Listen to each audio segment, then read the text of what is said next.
सर्वांना श्री स्वामी समर्थ. चीक हटवताना दाखवला, चिकापासून कुरडया करताना पण दाखवल्या.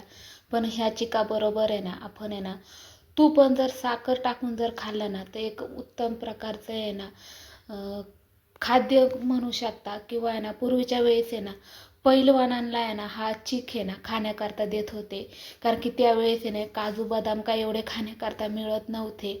मग त्यावेळेस पैलवानांना आहेत ना घरीच आहेत ना त्यांच्या आई वडील आहेत ना गहू भिजत घालत असं आणि ना त्यांना आहेत ना हे तुपामध्ये आणि साखरेमध्ये आहेत ना चीक खाण्याकरता देत होते. आता बघा मी तेच खायला घेते आहे.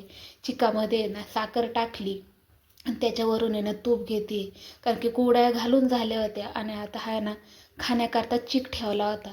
सगळे आहेत ना आनंदाने ना हा चीक खातात. आणि जेवढ्या जणी आहेत ना कुरडया घालण्याकरता येतात ना तेवढ्या जणीला आहे ना आवर्जून आहे ना घरी ना चीक देतात आणि द्यावाच लागतो.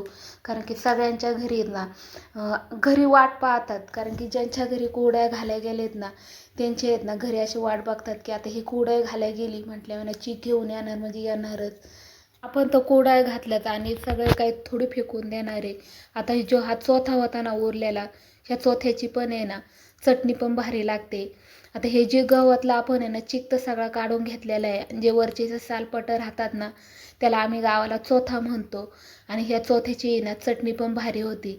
याच्यामध्ये आहे ना कांदा टाकायचा आणि लाल मिरची टाकायची आणि फक्त आहे ना नुसती तव्यावर गरम करायची. आणि आता ही कैरी आहे ना आता गावाला आहे ना वारं सुटलेलं आहे, पावसाचं पण वातावरण होतं आणि आपल्या झाडाच्या कैऱ्या पण पडतात आहेत छोट्या छोट्या. ती पण कैरी घेऊन आले आणि याच्याबरोबर आहे ना अशी मस्तपैकी चमचमीत आहे ना मिरची बरोबर खाल्ली. चला सर्वांना श्री स्वामी समर्थ.